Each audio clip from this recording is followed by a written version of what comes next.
Tuesday. Hey, Zooms. Thanks for joining us there. If you guys are out there, you guys, good Tuesday, nice weather. We're going to have a really rousing discussion about the residential listing agreement that was released, as well as the gap addendum. So if any of you guys are going on listing presentations in the next couple weeks, or maybe had prior and you want to use that, Simon's going to go over that email that was sent out. So without further ado, let's kick off our meeting with some bucket fills. Who has some shout outs, kudos, exciting things they want to share, filling a bucket? Let's make people feel good about each other. Who has one? Drake, you always have a bucket fill. Yeah, you always have a bucket fill. Oh, it's chicken day. Let's fill that bucket. I love how everyone went right back to the table too. They're like, oh, it's chicken day. I know, that one's exciting. Thanks to Vince, and he's going to be talking here in just a minute. Does anyone else have any bucket fills? Shout out to Drake. He was helping out. We put a word out asking for magazine. We're doing a new vision board session for young adults here at the office last week, and Drake brought a pile of magazines, some PG, etc. But we made work, and thank you for your support. It was awesome, you guys. It was such an amazing event. And what was even cooler was I love listening to many speak in Hebrew. And it was so, I only understood part of it, which was what Google Translate understood. But what I can say is it's just a really beautiful message that we had for people that were learning and getting to learn a little bit more about like life that's bigger and greater and just hearing the stories. So it was really cool. So thank you to everyone who helped with that event. It was really special. And it was also nice to see the book club, Alex, Donna. Yes. You guys had a nice book club last week. Nice turnout. Yes, so good turnout. See that all these minds coming together and sharing, brainstorming. It's great. If you don't read a book, read their book. You can always join them. Yeah. Thank you. And we have a good one this month too. Yeah, Stefan? Bucket fill of the year. Okay. I've had over my career an opportunity a couple of times to consider your position, the job you do, and instinctively I knew it was impossible for me. And just to work with you day in and day out, and to witness your enthusiasm, your energy, your passion. I like to bounce things off of her in kind of a condescending way, and she is. Listen, it's got script and role. It's script and role play for her. And man, if you try to sell her on something other than who we are, good luck. So thank you for being the team. Oh, thank you. You guys are very sweet. Makes it easy because you guys are all really fun to get to know, and you're all real treasure. So I appreciate every day. And thanks, Stefan. And we call those in my lawyer-filled household heated discussions. So we have heated discussions. Anyone else? That's a good one. Kelly. Pop up, and I posted about it on the KW Shares page. And I had 4 people reach out to me, both publicly and privately, to offer assistance. I love that. So shout out to Leslie and Penny and Janet and Allison Van Wig, who all offered their counsel and their assistance, which I didn't end up meeting. But it just means the world to me, the apartment office, where if I have something, I'm like, I can't figure this out, I can't make this go, I can ask, and like no shortage of people responding. I love that. Thank you. Thank you guys all contributing to culture. I love that. All right, is Vince here? Do we have Mr. Vince? He here? Any minute. Oh, he's due any minute. Yeah, he went to the wrong office. Oh, we'll skip. We'll come back to Vince. We'll come back to him. Okay, don't worry about it. Again, you guys, thanks to Vince for that delicious chicken back there. I know you all love it. So when he comes in, let's make sure we give him a big round of applause and a thank you for that, but we'll come back to him. Manny, we have something very exciting to announce, and maybe Simon can help be our Vanna White or Stefan, whoever's over there by the books. Actually, the hard copy versions of his books.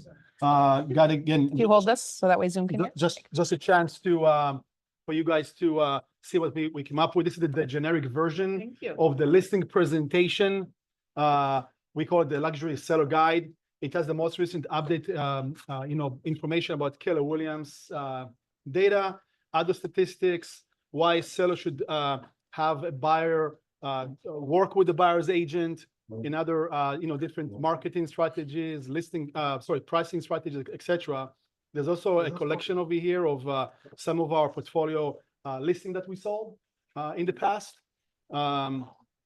And just for you guys to have a more of a lucrative kind of, again, a magazine style presentation. Again, this is the generic one, and we're gonna print those and offer them at cost to purchase. Probably by next week, we're gonna get a better idea of what you can do. It's gonna be like, if you wanna custom one of those to your brand, bio, logos, etc.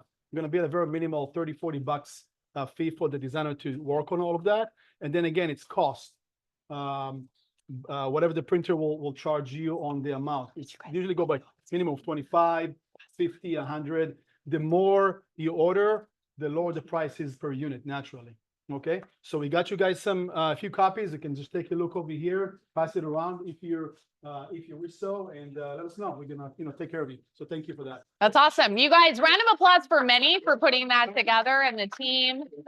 Congratulations. It's just as a brainchild of a lot of that different sports. So it's really great to see it physically in person. It looks classy and sleek and luxe. It's really beautiful. So I think it's definitely giving that vibe for sure. So I love that. Thank you guys. All right, let's celebrate our closings. Congrats to all the names on this list. We have Anne-Marie, Shannon Jones' team, Manouchian Group, Isaac, that's his first closing, by the way. Isaac, great job. Radiq had 2 closings. Trevor, good to see your name on that list. Katie and Rita, Jessica and Rita. We have the Heidi and Leslie team. We have Bronson, congrats on your closing. Harry and Julia, congratulations.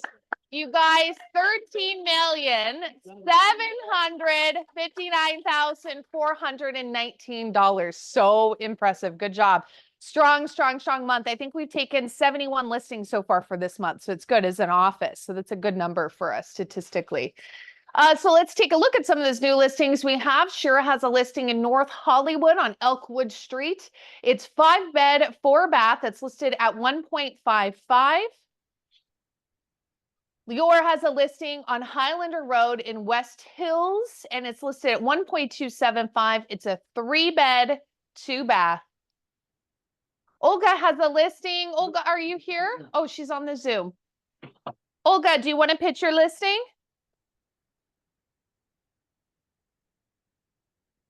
No? Okay. Anyways, Olga has a listing on Alondra Boulevard in Norwalk. It's listed for $699. It's a 4-bed, 2-bath. And another me. Yeah. And then we have Donna Herman. Donna, are you here? No? Okay, we have a listing here. Real estate. Hey, Dougie, can you mute? Thank you. All right, we have a listing here, 12300 Montecito Road, Donna and Seal Beach. It's listed for $750 and it's 2-bed, 2-bath. Harry has a listing on Madden Avenue, Los Angeles. It's listed at $795 and it's a 3-bed, 1-bath. Live Distinctively team has a listing out in Oxnard. It's listed for $595 and it's a 3-bed, 1-bath. Mr. Drake, you want to pitch your listing? Just for really cute,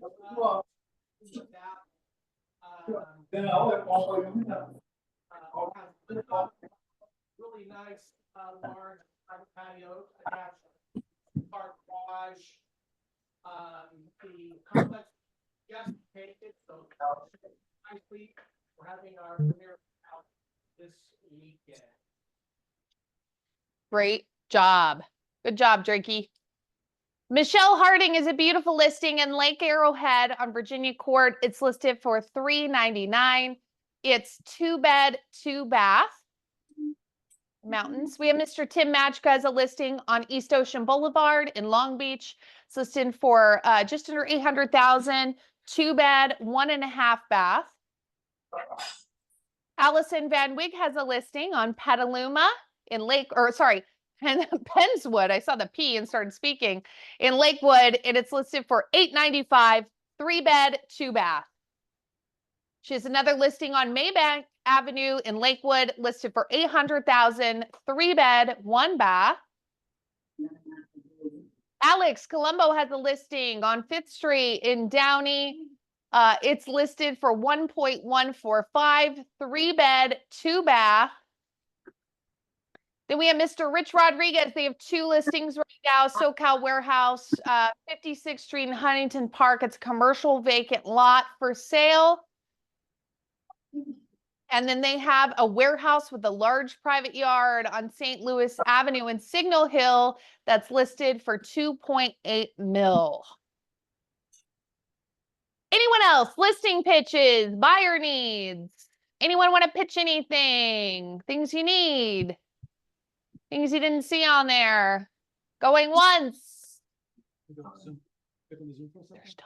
Yeah, how about Zoomies? Anyone on Zoom? Okay. 5, 4, 3, 2, 1. Moving on, you guys.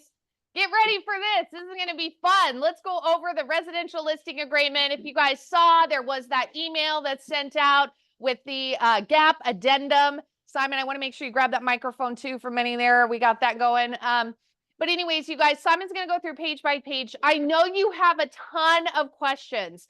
Please, for the sake of time, let's write them down, and then we're going to answer them at the end of this so we can make sure we can get through as much of this as possible. So I know we're excited and we have all that energy. Write them down, and Simon's happy to answer them. Okay? Yes. Simon, go right ahead, buddy. Thank you. Good afternoon. How's everyone doing? Awesome. Thank Just you. click that button if you need to go there. Okay. Okay. Thanks. Ah. All right. As many of you know, there's going to be significant changes to the listing agreement, right? What they incorporated was the grid. Okay. So the grid. We'll talk about this right after. All right. So the listing agreement, it should be July 2024, right? And that's also subject to change. All right. Here's the biggest significant changes. I also did a class last Friday. If you want to see the video, you can also watch the YouTube on the training that I had on this specific form. So it's pretty self-explanatory when it comes to the residential listing agreement. What I like, it really dissects and it really breaks it down to the understanding and how this listing agreement works when you're having a listing appointment with the seller. Nothing on this listing agreement says anything about cooperating compensation. That has been completely removed from the listing agreement. June's release had 7 tiers on section C. July's release, they released and removed and only incorporate 4 items on the representation agreement. Okay. Pretty self-explanatory when it comes to the agreement itself, right? The first page goes into the exclusive right, authorization and right to sell. Obviously, Keller Williams Coastal Property, the address, the assessed number, the APN number, and county and city. Section 2 goes into the terms of the listing agreement, and section A1 goes into the listing period. It also has a maximum linked to the listing agreement, okay? And that maximum length is 24 months, 24 months, okay?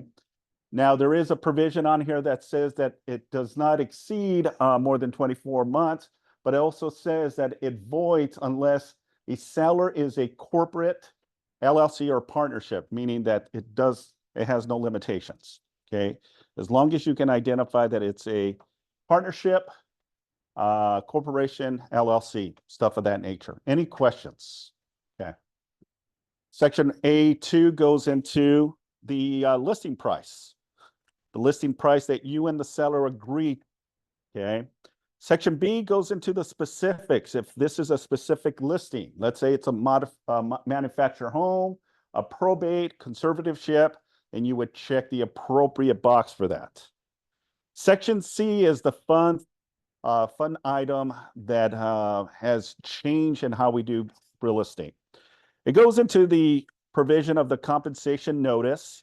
The amount of rate obviously is, real estate commission is not fixed by law. It's set by each individual broker and negotiated between the seller and the broker. Okay, that has always been as part of the listing, purchase agreement, and a lot of the addendums and advisories, right? So it's just reinforcing that all commissions are negotiable. Section C1, and also one thing that I want to point out, there's also a paragraph section here, 4G, 4B, 4C, 4D, -2. What I like about this new listing agreement, you can now reference.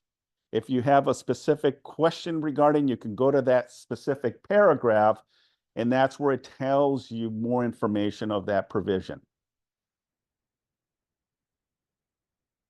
Section C1 goes into the compensation that the seller broker, only seller side. So this is the total commission that you are requesting to do services render on the sale of a successful sale of a home. Okay. So that's where you're going to put the amount of commission is here. Obviously, one thing on A1 is the beginning date and expiration date. And then C1 goes into the percentage and also the flat fee, or you can also include additional fees, if any. Okay, what can be additional fees? It can be TC fees if you like to incorporate that, marketing fees on top of already the percentage or flat fee that you're getting as part of your responsibility to help sell. Yes. Yeah. So for example, you can write, you know, if your TCP, what's your TCP? 400, so you can write 549. So it's the 149 plus the 400.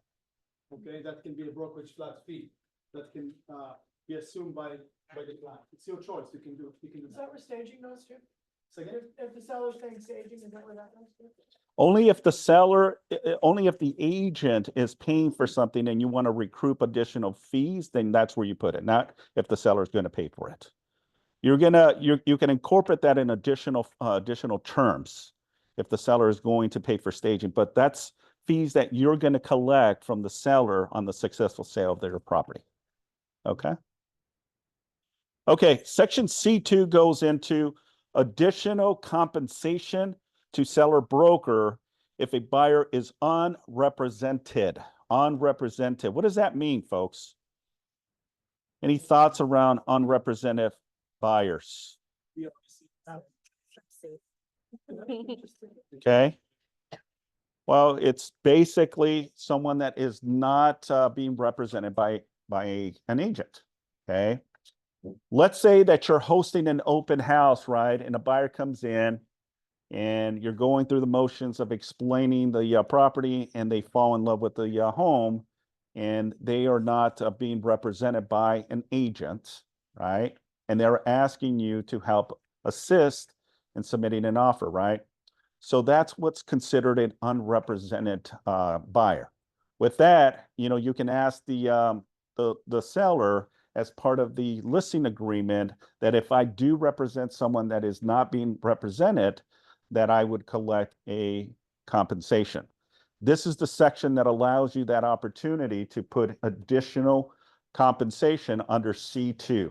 You obviously need to check it. If you don't check it and if you don't add anything, then it's not going to be a position where you're going to be able to earn additional compensation if that is not checked.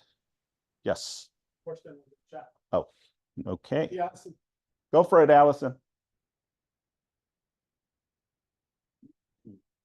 Question? Let's see.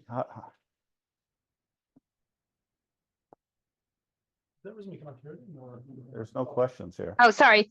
I have a question. Can you hear me? Yes. Okay, good. Now, when you write that offer for that buyer, are you doing dual representation at that time?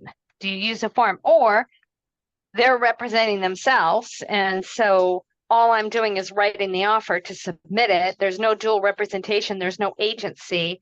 How's that working? That is correct. So that is an individual that is not being represented. So therefore you're limited on the paperwork. You're just submitting the offer with no representation. Now, if that transitions, let's say that the deal doesn't go through, but they still want you to help in other properties, then that's where you would like to get a buyer representation agreement executed and signed. Okay, but let's say that it does move forward. They're Okay. still representing themselves. Then then they say, yeah, I want a home inspection. What do you recommend? Oh, I'm sorry, pick your own inspector. I'm not No, going to no. suggest a sewer scope because I don't represent them. I represent the seller. Well, when you're including this provision and saying to the seller that you're going to be working with an unrepresented buyer, what you're saying is you're taking responsibility as well as the agent and representation of that buyer. Okay. So it is a dual agency then. I Because if you, I don't. sign the agency disclosure to represent the buyer or the seller, if there's no signing of the agency disclosure, then that buyer is unrepresented. It's in your best interest as your representation of the seller to help that buyer. Yeah. But if push comes to shove and the buyer finds an issue with you, there's nothing where you've agreed to represent them. So I guess the question Right, but the issue is it considered dual agency? The answer is yes. The question is, do you need to sign a buyer representation agreement? Not necessarily, because the seller has already agreed to pay a commission. So you don't have to sign a buyer representation. But let's just say that the deal. No, my doesn't question go through. was agency. While we're writing Yes. the offer, we're doing an agency with it that says dual agency. So then That's at that correct. time, we actually become their agent.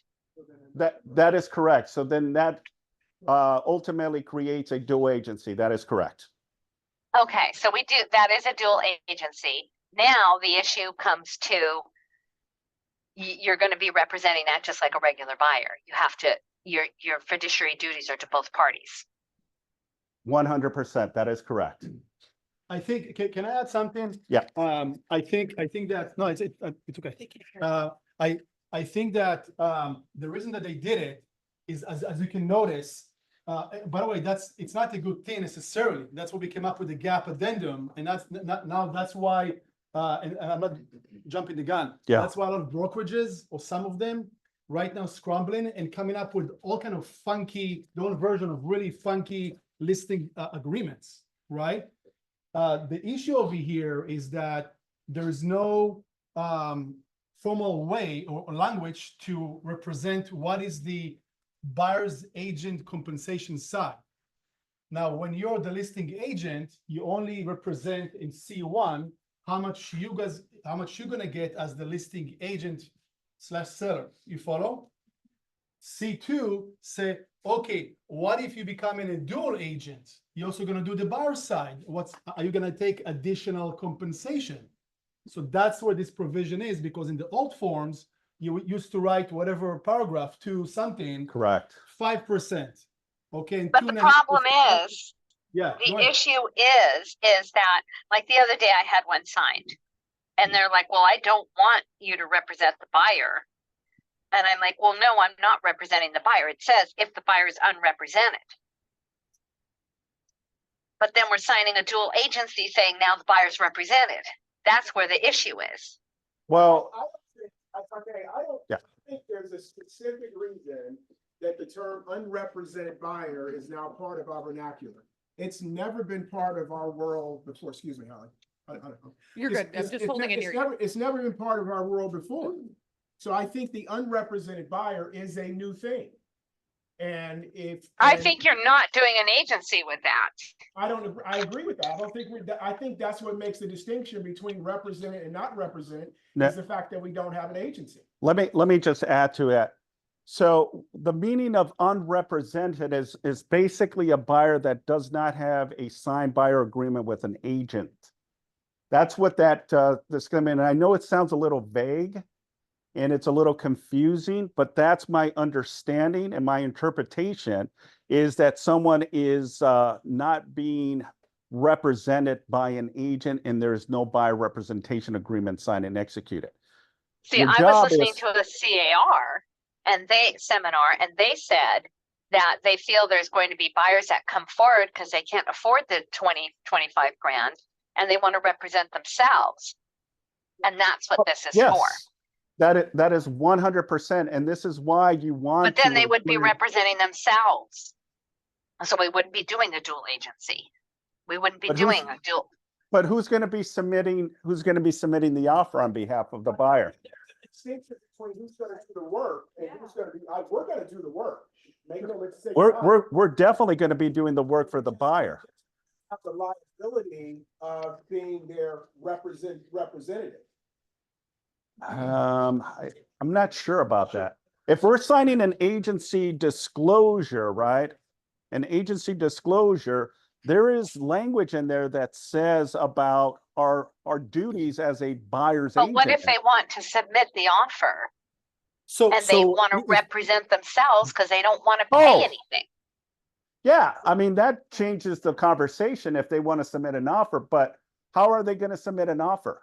And who are they going to use to submit an offer? Carr was saying they would use AI and forms online, or they would get a form from somewhere and they would use that. And that's what that category is for, that we would not be representing them if they come to us unrepresented and want to remain unrepresented because they don't have that money to pay for buyer's agency. Do Yeah. you have the rest of the form or not there? Yeah. Okay, the only reason, so I just want you to pay attention. Pay attention on the second paragraph over there. It's like C2, then it shows 4C. It directs you to which paragraph to look in the actual contract to read further what it means. Do you mind just going for a second to 4C? Because what Alison is saying is correct. What Stefani is saying is correct. What Simon is saying is correct. That's why it's very, very confusing. That's why this agreement is not the best. There's a lot of loopholes. And that's why, as I mentioned earlier, some brokerages came up with their own version because of this issue. On a side note, the only issue with that thing that they did, if you saw, and you will see their contracts, there's so many loopholes, it's actually scary to use those contracts. But that's a whole different conversation. Now, go to 4C, go ahead, Simon. Right here, 4C says optional additional compensation for an unrepresented buyer. If no other brokerage company is involved in the sale of seller's property because buyer is not unrepresented by a real estate agent, seller agrees to pay the broker the additional amount specified in paragraph C2 if checked for services rendered. Yeah, so Alison, hi, you are right. And but here's the thing, okay? And we had discussions earlier. But once we do that agency, then we're putting the company in a liability position.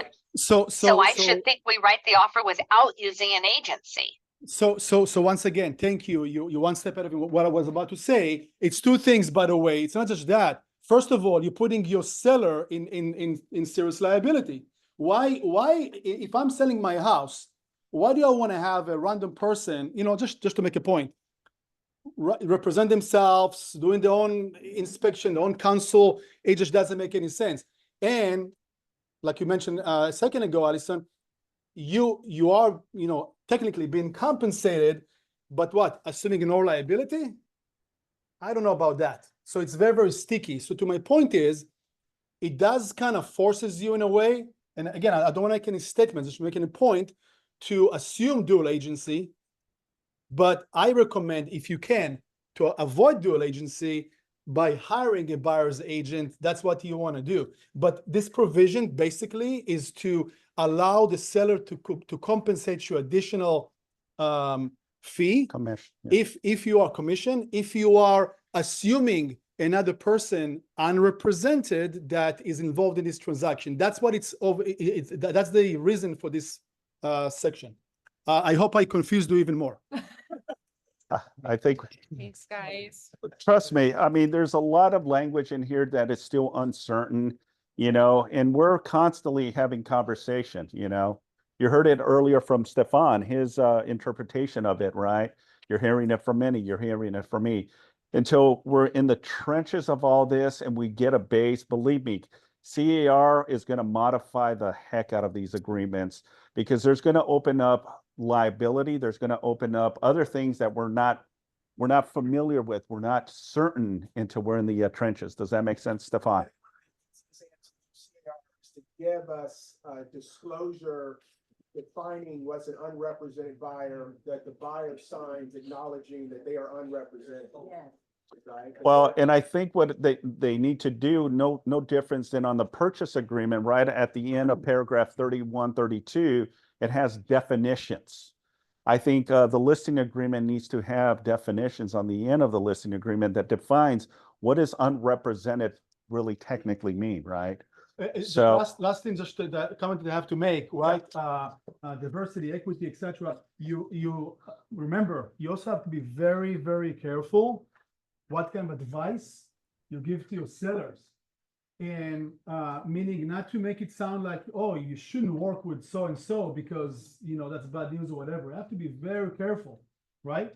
And if you do come across with something of that nature, come to us right away, right? Go to your mentor, go to a peer agent that, they maybe have the experience, or come to Simon, Halley, myself. So we can help to assume the responsibility, liability for the sake of that, just to help you to get better counsel, our legal team, if that comes into play. And it most likely will. We're going to see that. People that, cannot afford to pay buyer's agent or think that they cannot afford, whatever that will evolve, they're going to just walk in and say, hey, I want to buy directly, right? Yeah. Good point. No, good point. So thank you for bringing it to our attention. All right, let's continue because I know we're pressed for time here. So section 3 really goes into the continuous. So let me go back. Hang on, you got to click on this real quick because we Oh. clicked out of it. You're good. Okay. Okay, there you go. All right, so number C3 goes into the continuous right of compensation for a broker identified as a prospecting buyer. So here, when you have the listing, you always want to put something in there. I typically put 120 days, but it's whatever discretion that you want to put. And that's only once the listing cancel or expires. You need to provide the seller with a list of all of the buyers who what you call broker involvement have seen, submitted an offer to protect you. If that buyer, after the listing expires or cancels, come back and buy it, you might be entitled to compensation. Okay, so it's that extra layer of time when you don't have the listing anymore, right? And what happens is typically a seller will put the property back on the market with another agent, right? And expire agents are constantly calling. They identify a new agent, they go into the market, right? And now they see that maybe it's a different price, different terms, and that buyer that previously saw it submits an offer and gets an offer accepted, and you provided the seller with the list of these buyers, you might be entitled to compensation. Questions? Okay. Section 4 goes into seller's obligation for previous brokers. So that's, again, protection for both, right? Why would the seller pay two commissions, right? So in essence, if the listing that you get, the seller should also be proactive and say, look, Simon, I don't mind giving you the listing, but here's the list of potential buyers that I got from the previous agent. If they happen to buy the property, then I'm not responsible to pay you a commission. I just want to be very clear and transparent in that. Not a problem. Just provide me with the list, and that's where you would put that information in. Questions? Okay. All right, section D, it's pretty self-explanatory. Items intended to be included or excluded. Nothing has changed. D3, okay, I think it's very, very important that you ask a lot of questions when it comes to leases and liens against the property. Solar panels, I hear this quite often, that the agent is not asking enough questions. The seller doesn't remember, seller doesn't know, and now we're in a bind and delay of escrow because the seller has a lien against the solar panels and does not want to pay a $45,000 lien against it, and now is throwing that to the buyer. Be proactive. These are the conversations you must be having when you go on the listing appointment and you're securing this. Ask the questions to find and identify if anything is leased or if there's a lien against the property. Okay. D5 goes into any smart home systems, security like your Ring cameras and all that fun stuff. Section E goes into the MLS and public marketing. Property will be marketed in the following MLS. Pretty self-explanatory, right? CRMLS, you're part of CLAW, the MLS. Okay. Seller instructs broker not to take or use photography in marketing except as required by the rules of the MLS. Does everyone know what the rules of the MLS when it comes to photography? Okay. You only need one photo, one external photo of the front of the property. Okay. So if the seller says, I do not want any photography done or marketing, you would check E2, but you still, if you're going to put it on the MLS, you still must put at least a minimum one photo. Otherwise, it's considered a violation. F, broker and owner's duties. F1 goes in timing of presentation of offers, okay? So either Mr. or Mrs. Seller, as offers come in, do you want me to present them to you? Or do you want to just wait until we have a specific date or calendar date that you want me to present all offers to you? That's what the paragraph talks about. It's either as they come or a delay in the future date. Now, Simon, let's go ahead and wait maybe till Friday or Saturday, then provide all of the offers come in and we can discuss it at that later time. Or Simon, yeah, as they come, give them to me. I'll make a determination and we'll go from there. Yes, sir. Recommendation on what we think is best business practice for that to recommend to our sellers? And what? I mean, there's options there, but as a matter of a company, what we determine to be best business practice, and you have something you recommend. The seller says, well, I don't know, which one do you think is best? Yeah. Do we want everybody doing their own thing, or do we want something that, you know? I truly believe, you know, in that dialogue and conversation with the seller. Obviously, for me, I prefer to pick a specific date. Okay, if it's 5 days after, you know, or a specific date that you want all offers to come in the following day. So I would put probably a provision in there, and this is just me talking, that I would say, let's just gather all of the 3-5 offers that we have, and then we'll sit down and go through all of them and then, you know, respond accordingly. Okay. But a seller may have a different perspective. Look, you know what, they're savvy. We'll get them as they're coming. I prefer to kind of delay of all offers. So that way, because the question that I hear a lot is when you call the listing agent, hey, you know, how many offers do you have? When are you going to present offers? You know, you want to be able to have that conversation with the agent right on the site so they can determine if they're going to submit an offer now or they're going to wait till closer to the deadline, right? Again, it's just a good reminder in utilizing this this paragraph. Yes, Manny. I think, and I would love to hear what your practice is as well, because it's, you know, the good thing, like they don't require us to do it like in one way. And you would know if your listing is slightly overpriced, you're not gonna get 20 offers. So you do wanna present them as they come, because you don't wanna miss maybe the first one, right? But if you have aggressive pricing and you know you're gonna get multiple offers, you don't wanna harass the seller unless they want to, because you're going to show them what their option is. And then you can say all offers due by specific date. And then the seller would know, okay, we're going to go over everything on Monday evening and everything is due by then. And then you can make a decision. I guess there's nothing, if we put 5 days, there's nothing that stops us from calling them immediately, nevertheless, right? And saying, hey, just got a great offer, need to show it to you right away. I think it's about setting expectations and having that down in writing so that the seller's not expecting to get them one at a time when you're bottlenecking them to go over on a Monday or a Tuesday after an open house. Listing agents say that all the time, like, hey, I'm presenting offers on Wednesday. Yes. Right? Yeah. I don't even, in the previous RPA, was there a section for this? Not that I'm aware On of. the listing No, agreement? on the listing No, agreement? No, this No. is new, I think.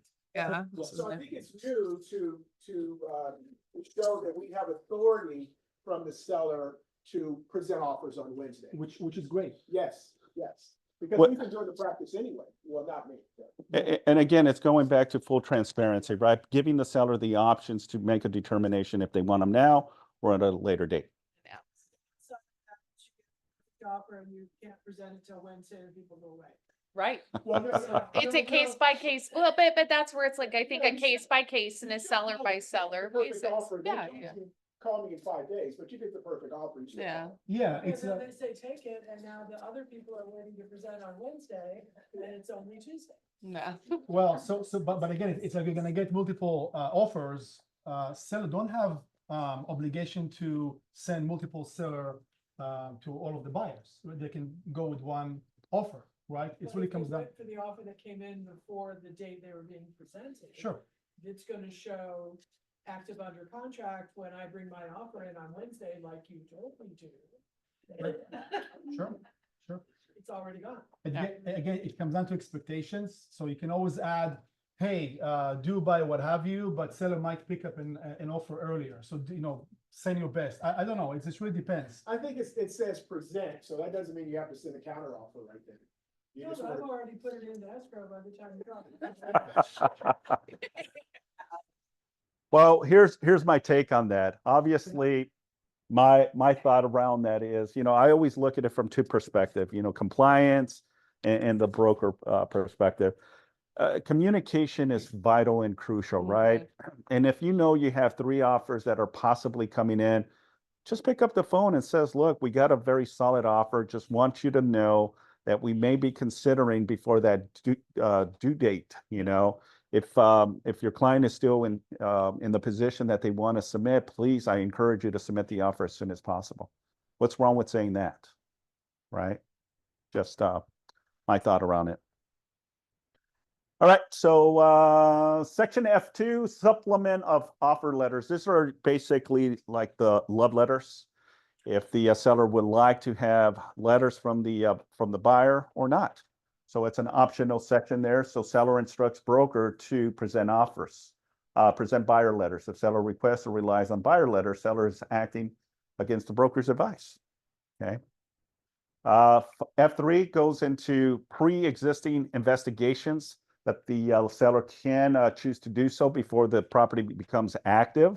So natural hazard, structure, past general inspection, home association documents. So these are conversations you can be having with your seller. Hey, let's be proactive in our engagement before we even put it on the market. Let's get a general home inspection on the property, get a understanding what issues we have, right? That's a great negotiation tool, because when a buyer does their due diligence, we're already pushing all of these reports that the seller has done already, and it gives the buyer a different perspective. Okay, now the seller has divulged what concerns he has regarding the property, maybe the roof, maybe electrical, whatever the case may be. This allows the seller to do these inspections prior to putting it on the market. Questions? Okay. G, exceptions to owner titles. So basically, these are samples. If you are aware of any easements, right? Any commission structures, marketing, easements, special lien, CCRs, or pending legal actions. So if you know that there's some concerns, maybe the HOA, document it, right? The reason you want to document all this stuff is because you're not going to remember everything, right? And when you're in the trenches of an offer and negotiations, you're in escrow, and you realize, oh, I forgot there was an easement. The neighbor has encroached, and probably didn't realize that, when you're doing the seller's disclosures, right?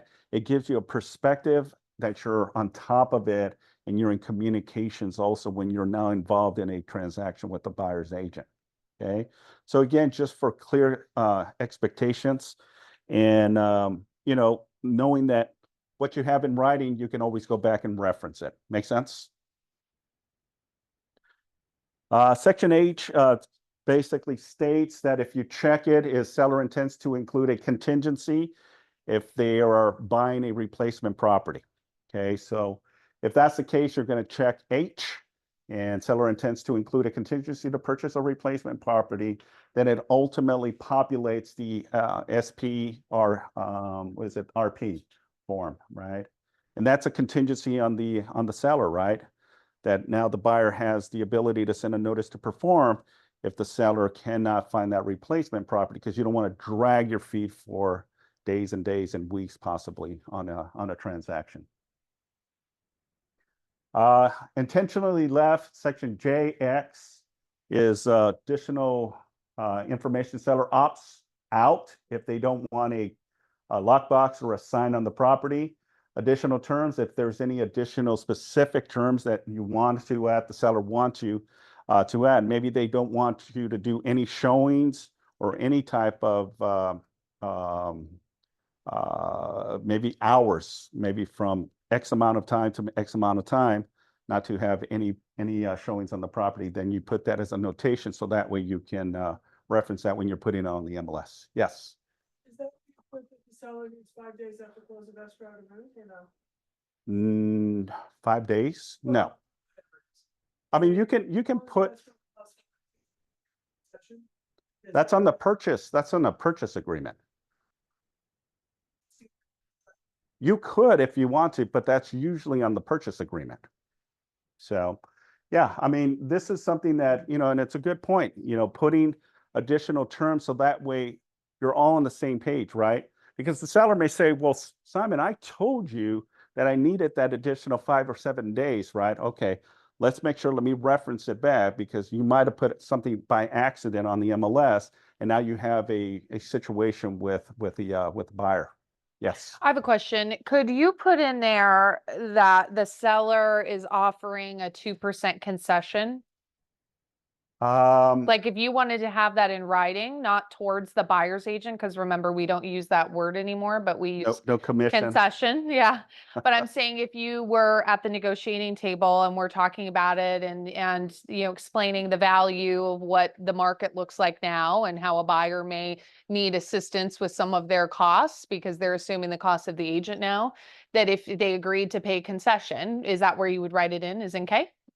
Yeah, absolutely. Additional terms allows you that additional specifics that you and your seller are putting into this agreement. So yes, this is where you can put that additional information.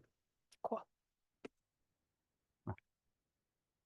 All right, section 3 goes into the advisories and additional advisories. Pretty self-explanatory. It already defaults to broker compensation advisory, which is the BCA form. Okay, that is now part of the new disclosure, just like your agency disclosure, possible representation, your wire, and all the other additional advisories. This is now just going to incorporate into play. And that also goes with the purchase agreement as well, the BCA form as well. Okay. Compensation to broker. Here's where the information from the original grid, right, that gives you more of the specifics and understanding. And again, it says that the amount of rate of real estate commission is not fixed by law, right? Then it goes into section 4A, B, C, and D. It talks about the advisory. Real estate commissions include all compensation and fees to broker are fully negotiable. And then compensation to broker, seller agrees to pay a broker a compensation for services under this agreement. And then we talked about it earlier with section C about the optional additional compensation. D goes into the compensation terms, and section D goes into two parts here. On this part is one, completion of transaction or seller default. Basically, you know, at no fault to the listing agent if the seller doesn't make it available, we may still be able to collect compensation. And then section 2 goes into the continuous right to compensation, basically putting an amount there so that in case the listing does get canceled or expires, you provide that exclusion list to the seller. Additional compensation, you know, buyer breach or seller recovers damages. Basically, if the buyer breaches the contract, you're in escrow, and the seller wins monetary damages, maybe the earnest deposit. What it says that if the agent incurred any expenses, then the agent may be entitled to also collect a percentage of that as well. Escrow instruction, pretty self-explanatory. Seller hereby assigns the broker the above compensation for seller's funds, seller compensation of obligation to other brokers. Okay, this is where it really gets pretty interesting. Is the seller represents that the seller has not previously entered again, full transparency is that, you know, the seller must provide you with a list of those individual buyers that have seen or submitted an offer. That way you're not, the seller is not tied up to paying 2 commissions, okay? Section G goes into the maximum listing period, okay? As I said earlier, the maximum is 24 months from the date of this agreement. There is some restrictions that does not apply if the seller is a corporation, LLC, or a partnership, okay? 5, A and B goes into the items of what is lease, what is not. It really just breaks it down and get a better understanding. C is the smart features, as we said earlier. Seller representation, seller represents unless otherwise specified, is unaware of any defaults. So basically, if the seller knows that they're in default, they must let us know, so that way we know how to maneuver and navigate the transaction. Broker and seller duties, broker responsibility and authority and limitations. So broker agrees to exercise reasonable efforts and due diligence to achieve the purpose of this agreement, unless seller gives broker written instructions to the contrary. Broker is authorized but not required, order reports, disclosures, including those specified in 7E as necessary. So it goes into the the portion of what are the limitations, what can you do and shouldn't do, and then 7B goes into the presentation of offers. Okay, offers and buyers brokers. So basically, there are different strategies for obtaining the best offer for seller. Sellers advise that certain buyers may prefer not to be in a competitive situation in either way, not make an offer if there is an instruction that all offers will be presented at a later specified time, or may try to make a perceived offer that will expire shortly, hoping that the seller will accept before the presentation date. So again, it's full disclaimer of how presenting of offers can occur. Buyer supplement of offer letters, again, as stated, those love letters. Seller in good faith goes into seller agrees to consider offers presented to the broker and to act in good faith to accomplish the sale of the property, among other things, making the property available for showing at a reasonable time and subject to paragraph 2C4, referring to broker all increase of the property, interest in the property. Seller is responsible for determining what price to list and sell the property. So again, you can suggest to the seller, hey, based on the comparable market analysis, apples to apples, this is my opinion of where we should put the property. But at the end, the seller can make that discretion. They can say, well, I think my house is worth $15 million. Okay, I get it, but is it going to sell, right? But that's one of the part of the segue, that if the seller in good faith will listen to your advice based on the analysis of what you're doing to ultimately help them sell their home. Okay, investigation and reports, undisclosed condition, incomplete or incorrect information. The seller, full transparency, just should let us know exactly what our position is, so that way we know how to maneuver and navigate the sale of their home. Okay. Deposit, agency relationship, it already defaults. Again, going back to the possible dual agency, here's the information and how it goes with the PRBS, is the possible representation of more than one buyer or seller. It goes into that section of represented buyers, confirmation, security insurance showings, and all that fun stuff. If the seller wants or does not want photography and advertisement, here's the disclaimer that says what the seller wants and acknowledges as well. Again, pretty self-explanatory. The keys, signs, attorney fees, management approval, and all that fun stuff. Same information as the past listing agreement of mediation, additional terms, and arbitration advisory. And that's pretty much it. Any questions? I think the next one, Simon, too, because I want you to touch bases on that addendum that we sent out. I think Yeah. it should be. So this is the other one, and I'll touch on that. Yeah. Thank you. So the multiple listing survey addendum is basically just a disclaimer. This is a new form that is full effect as we speak. And it goes into the impact of, the reason behind why you should put it on the MLS, but it also talks about that, moving forward, that the compensation is going to be eliminated as well. So let me skip through all that. Let me go back. Oh, I thought we think. had the addendum on there. Yeah, It must I be the think- wrong one, so. No, it's the first one. Oh, the first one we had. Okay, thank you. Yeah.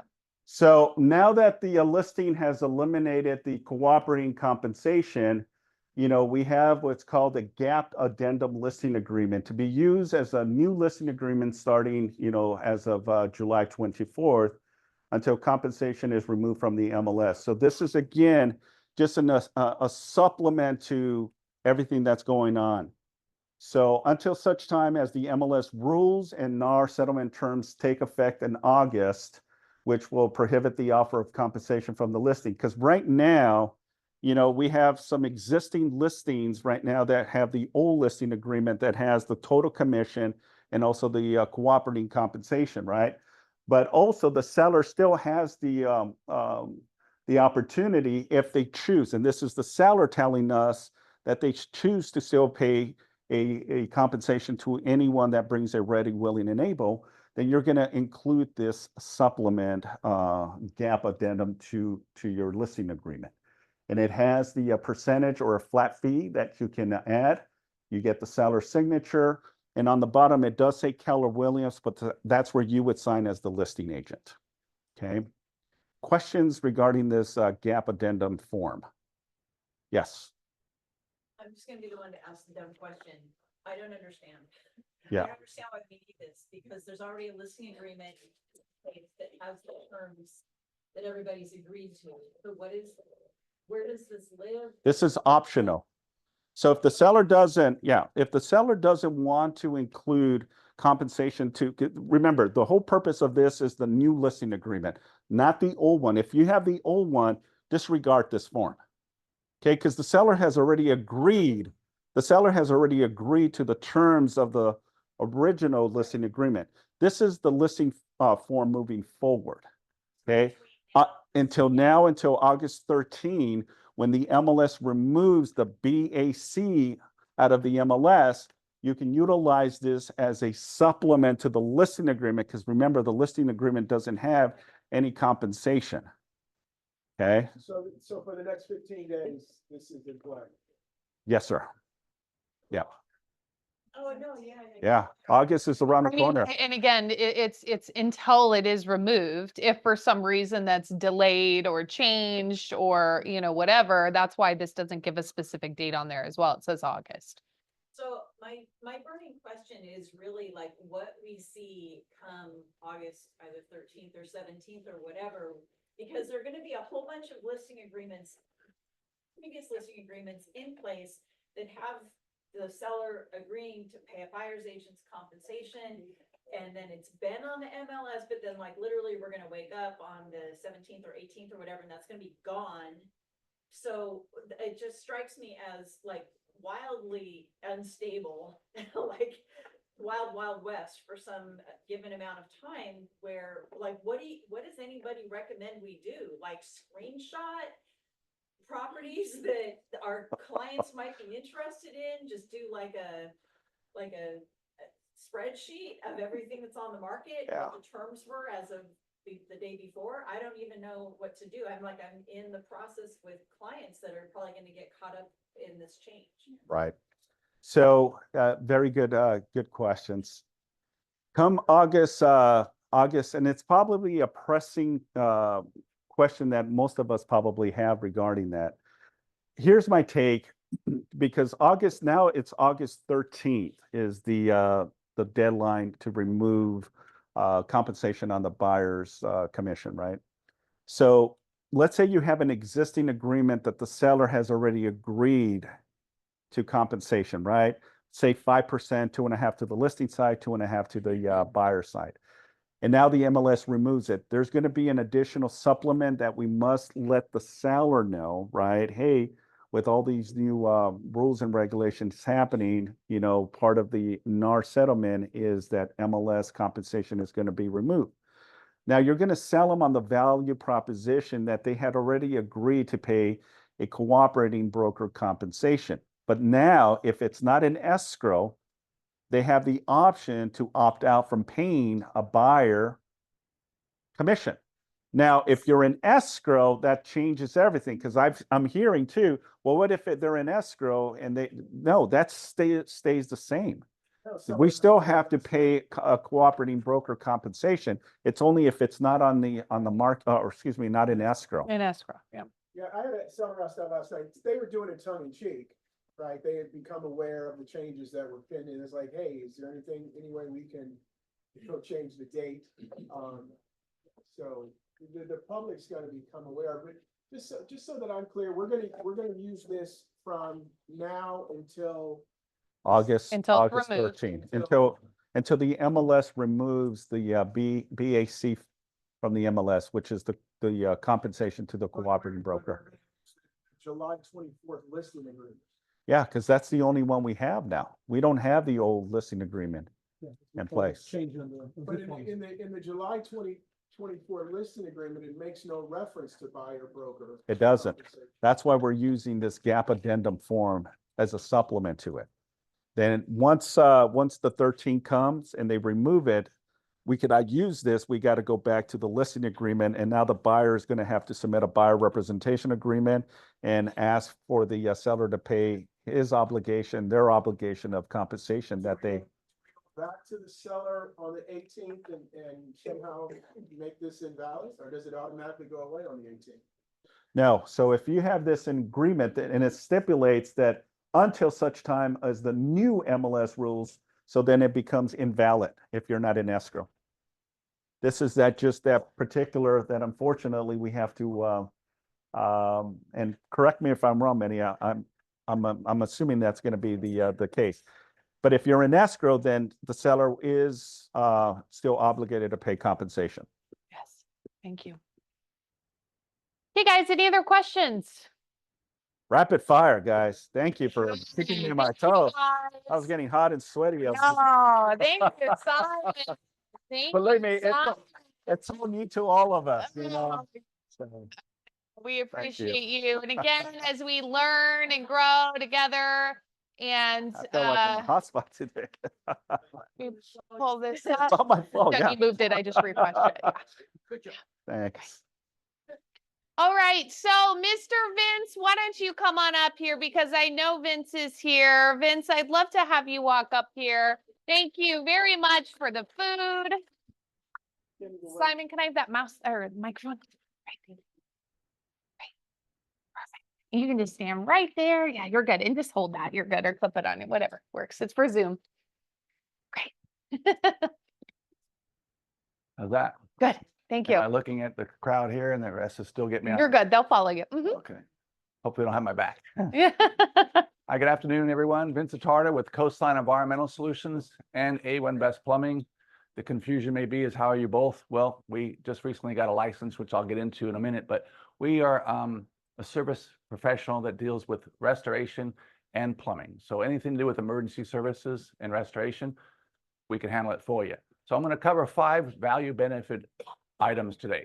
5 different value benefits that we bring to you as a realtor and or as a professional in the real estate industry.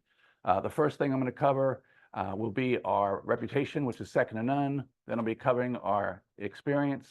I'll cover our education. I'll cover our systems, and I'll cover our guarantee. How am I going to do that in 5 to 7 minutes? Watch me. Okay, so Lance here, my associate, he also is our marketing director or business development. He's Lance Wood, his wife's Lori Woods. She's a Signal Hill mayor. And so you want anything done in Signal Hill, whisper in Lance's ear. So we started our business in 1985. Our reputation second to none. We have the opportunity of working with some of the most seasoned realtors and new realtors, professionals, property management companies. And we've been doing a very stand-up job. Obviously, your reputation is very important. You want to partner yourself with someone who has a good reputation. And if you go onto Google or Yelp, you'll find or look for a plumber, emergency plumber, Long Beach, plumbing, Long Beach, anything to do with plumbing, you'll find us as #1. I'll say it again. We're #1 in Long Beach under Google, under organic, not a paid advertising, but organic. So look us up. You'll find us, and we'll find us with a 4.9, 4.7 rating. We're probably 60 to 70 reviews right now. We're shooting for the sweet spot of 100, then we'll dominate. After 100, Google and 100 reviews goes really, really well. So if any of you who want to build your real estate business, if you want to have a good SEO guy, search engine optimization, make sure you see me or Lance. I can hook you up with someone that can really drive your business up and help you sell more homes. We're all here together as a team, and I'd like for you to consider us as just another extension to you with that reputation. And then I'll go to our second value added benefit is our experience. Experience 39 years in the industry. It'll be 40 years this March. So I started in 1985. People say you're not old enough to be that. Well, a nice cut and little color goes a long way. So keep that in mind. 39 years will be 40 years this March 30th to be exact. So we started out as a carpet cleaner. We still offer carpet clean today, upholstery, drapery cleaning. Lance has some handouts. I'd like to have him give to each of you. Basically, it's just things, if you could, he's videotaped me. If someone could take those from Lance and hand those out for me, that'd be really beneficial. So I don't have time to get into all of our services, but you can and will see our website on our market material. I invite you to go to both Coastline and A1 Best Plumbing. I started A1 Best Plumbing when I talk about experience. I started as a carpet cleaner. I eventually had to become a general contractor, not by choice, but because of the mold industry. So mold is gold, as people would say. We went from Coastline Carpet and Upholstery to Coastline Environmental Solutions. And now our legal name is, our corporate name is Coastline Environmental Solutions. We're doing business as A1 Best Plumbing and Restoration. And you'll see I have a actual license that says that, because I couldn't market my A1 Best Plumbing legally until I was able to get the license to the Contractors Board. And you know how it is working with contracts. It's not fun, it's not pretty, and it takes a long time. So we have the legitimate experience and licenses to follow through. Now, why did I do plumbing when I was already doing water damage? Selfishly, of course, I wanted more water damage business. And the first responders to water damage are typically a plumber. So now I is one. So keep us in mind for full service experience to your clients. You're referring them not only to a reputable company, but an experienced company that has all those years experience, and we can offer most of the services they're going to need. In fact, anything you have, which is a nuisance on your home inspector's list, we can handle. Do we handle or like to handle all of them? Not necessarily, but as a relationship to the realtors, we do it because we're not handyman. We are general contractors. Anything under $600, you can hire a handyman for. Anything above that, you should be using a licensed general contractor. It protects you, protects the clients you serve, and we want to go for a very quality service. Next we have is the experience. Education. I started out as the Carpet Fabric Care Institute. That's a tri-state trade association, California, Arizona, Nevada. I've been the LA chapter director for 2 different terms. When I started my business, a carpet retailer told me how to get into the business. Join a trade association, and I did. Got very involved, just like you would get involved in your church or on a board of directors. I've served on the Salvation Army board for 15 years, same with the Long Beach Rotary. That's how I met Lance, through the Signal Hill Rotary. And the relationships you get from getting educated, as you know, you can foster your growth and you can help educate others along the way. And I'm a big believer, is helping other people join success, because it's lonely at the top. You want to bring other people up with you. And I'm happy to stand here in front of you and say that we are a very successful company. Any service business that can do $1.5 million a year in just services, not even including water damage, is a business that's here to stay.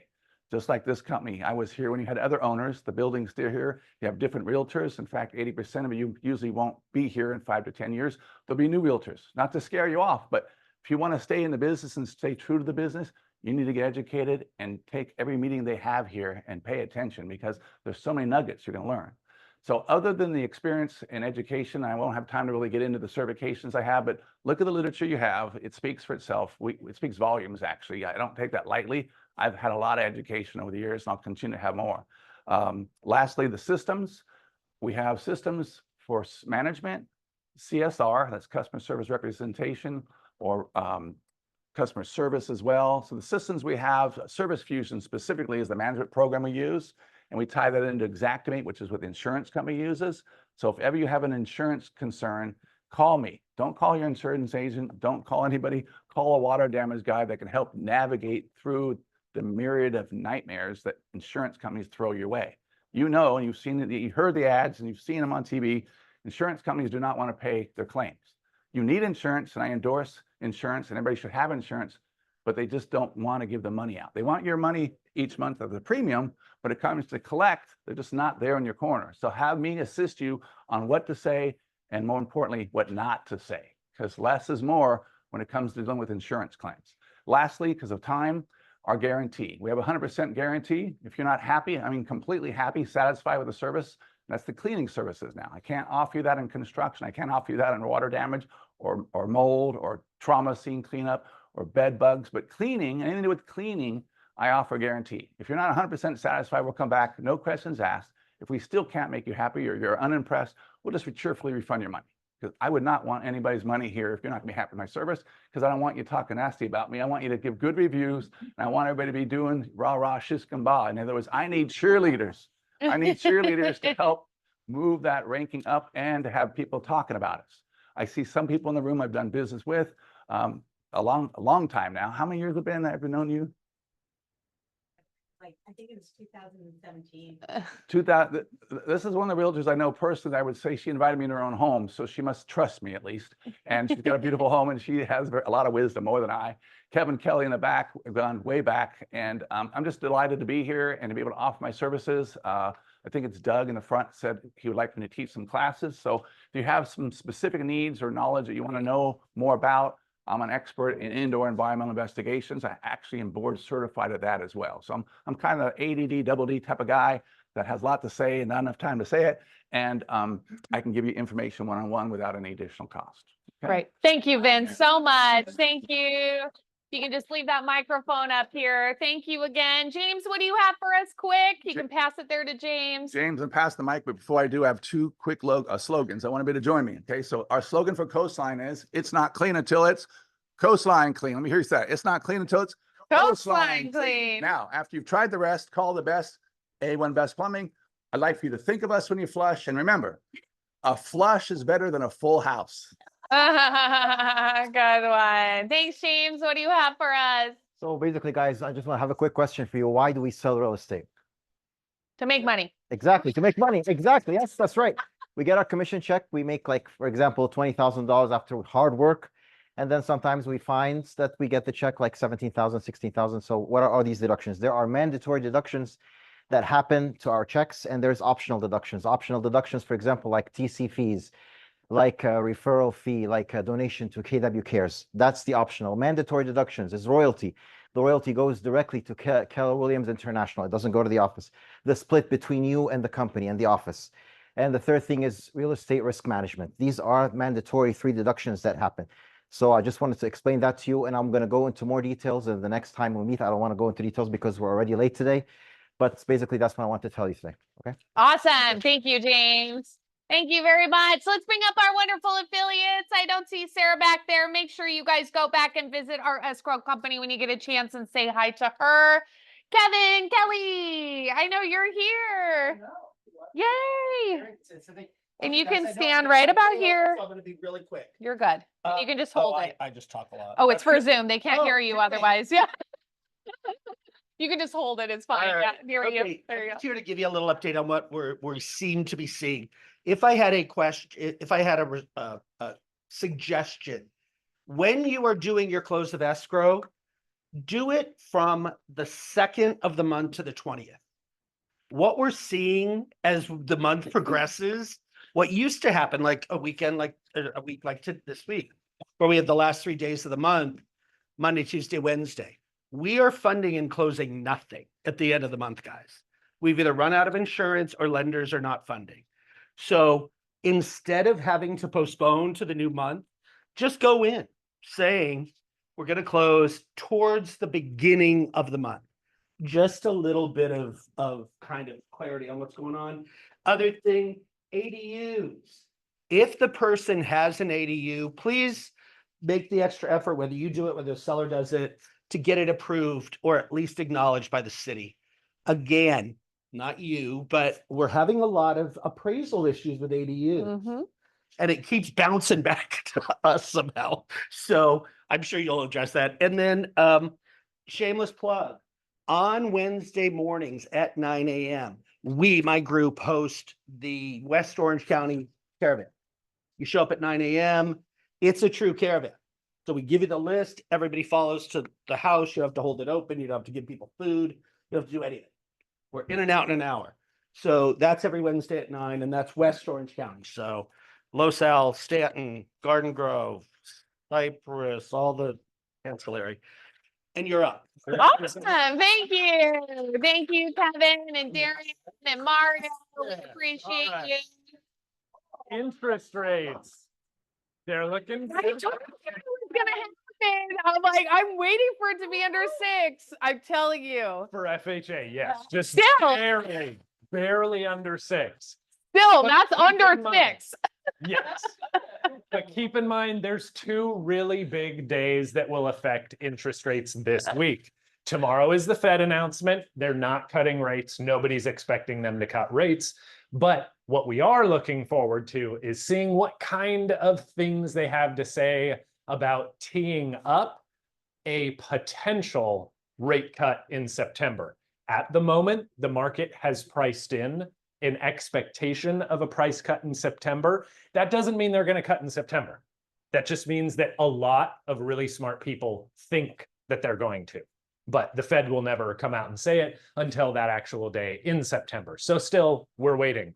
But whatever they say tomorrow will impact interest rates. The second big day for this week is going to be Friday. That's the big jobs report that includes unemployment. So that's going to shift rates as well. So hopefully we see those numbers continue to go down, because we're like barely there at these. Like even just a slight reprice for the worse, we're going to be higher on all those today. So we'll see what Wednesday and Friday have in store. And then on the subject of Kevin's suggestion for closing between the 2nd and the 20th of each month, there's a lot of benefits for your buyer if you close during that time. Just to give you an example, if someone were to close escrow today, your client's first mortgage payment, because this is July, their first mortgage payment would be September 1st. But if they were to close midweek next week, their first payment isn't until October 1st. So it gives them like an extra just about 30 days in their new home without a mortgage payment. So lots of benefits to closing near the beginning of the month for your clients. And that's about it. Awesome. Man, to have everyone cheer and clap for the rates, oh, it felt good. Okay. Anyways, you guys, just in case you didn't get this email, who had seen the Millionaire Real Estate Agent book volume 1? Have you guys seen the volume 1 book? I know Janet has. I have it. If you haven't seen it, I have a copy for my office. Well, anyways, it was so successful. Each and every page of this book was brought from our agents and top leadership executives. And it literally is a play-by-play of how to run some type of lead generation, some type of money-making activity, whatever that is. It's going to be a step-by-step book. Even Fritz has a page in that. Well, volume 1 was so popular, they now have come out with volume 2, and it is entirely new content. Supposedly, there isn't one page in there that is recycled from the last one. So I think if you guys are fans of volume 1, and if you haven't seen it, go read it, and you're going to be a fan, you're going to want to get on this list. Pre-orders just came out now. They will have a limited release. They won't be shipped until October, I believe, is when they're printing. But usually when it comes out in October, they'll be back ordered. So then you're talking at the first of the year. So it might be a good idea to just pre-order it now, you guys. It'll be shipped in October. Again, if you're not sure what it is or how valuable it could be to you, come to my office. I'll show you volume 1 so you can get just a little flavor and a little bit of a taste of what this is. But I instantly pre-ordered like 4 of them. So just by the way, that's how good they are. Let's take a look at our training and events, you guys. Drake's going to start his class here in the next 10 minutes, so we'll hurry up to give you a little bit of time to use the restroom and get cozy. Make sure you stick around for this. It's going to be a good one, especially if you're a new agent. You guys absolutely should be in this session. Join us online or on Zoom if you're not here in person. He's going to go over emails and calls to stay in touch with his database, which Drake does an amazing job of doing so. Simon has his contracts class again every single Friday. This one is the BRBC exclusive and non-exclusive. Again, we had probably 60, 70 people on the Zoom last Friday. And this yet again is another really important topic. So I'd love to see that thing maxed out at 100. So thank you, Simon, again for doing that. Join him at 10:30 on Friday. We have our top producer mastermind. So with all three offices, they're going to go over and mastermind for about 30 minutes next Wednesday before the South Bay team meeting and talk about how they're talking to buyers. They're talking about buyer broker agreements, how they're approaching these. So you're going to hear from top agents here in our office and then also in South Bay and also Palos Verdes. So come here in person or join us on Zoom. We're going to do our session here live. Same thing with South Bay, but it's definitely something you guys won't want to miss. Again, it's next Wednesday for about 30 minutes in person and on Zoom. All right. Again, just a friendly reminder, Mega Camp's coming up. We still have one extra ticket. Dodgers night. Still, so many people don't know about this Dodgers night, so please tell a friend if you guys are interested in getting involved. Tell a friend here at the office that you should sign up. We only have a couple tickets left, but we'd love to make sure that that place is packed. Again, join us. It's going to be a great time at Dodgers versus Mariners game that's happening later on August. We have our book club. Alice, this is a great book and pick. And I see Donna's over there too. Yeah. And, you know, how they managed to make something that couldn't happen. Right. I picked the book, I didn't realize it was so thick, but, you know, but what's really amazing is the story of how Pixar, created, Toy Story, what is phenomenal. And that out of the box thinking, pushing, out of the box thinking, pushing, yes, we can do it, no, we can't, yes, we can, no, we can't, yes, we can, yes, we can, yes, we can. I also got mine online from the library. I'm listening to it. There's also hard copies from the library available if you want to put it on your Kindle. Because we're not getting the books for about 2 more weeks, and it's me who is. Nobody's got a copy. I've got a copy right there. Yeah. But it's a good one, you guys. I've read it. Creativity is at the heart of being an agent. Gary Keller, it's written in the MREA that once we know our fundamentals, then we can encourage our creativity. Creativity is one of our C's too, and the Y for C2Ts, right? Ideas before results. It's a great book. You guys read it, join. Great book club. We had a good number of people last time. Great job, ladies. It was fun to get to see that. Anything else about the book?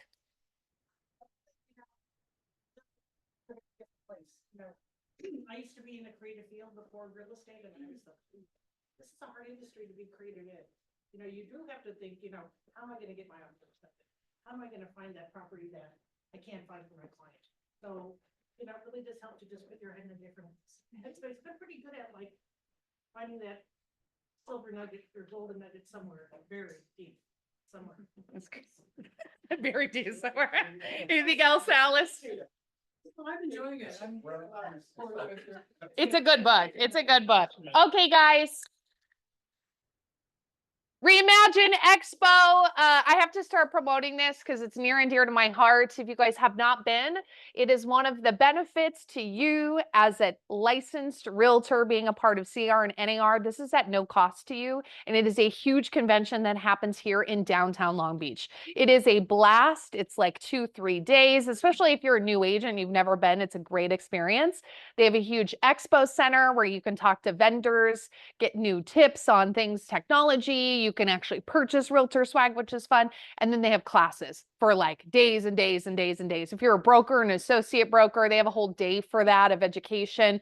But anyways, you guys, that's coming up in September. I'm going to be there all of the days. I'm going to be manning the Women's Council booth since I'm chairing that year. So you guys can stop by and say hi to me. But come, usually a big group of us from the office go. We're going to start having a little sign up list here at the next team meeting, but just put it on your calendars and your radars. Again, it's at no cost to you to register for most of the days. There's only one paid day if you want extra education. Usually they bring in a big speaker. So put that on your calendar for right now. Again, just a plug, Script and Role Play, join us. Great group, Stefan earlier, and then great groups I've seen on Zoom with Richard Chung. Hop on, practice those conversations that we've been talking about the residential listing agreement, right? And the buyer broker agreement. All of those things can be practiced. It's a learned skill. So come and be a part of that group. And that's it. Thank you guys so much. Take a break. And then we're gonna get Drake going here.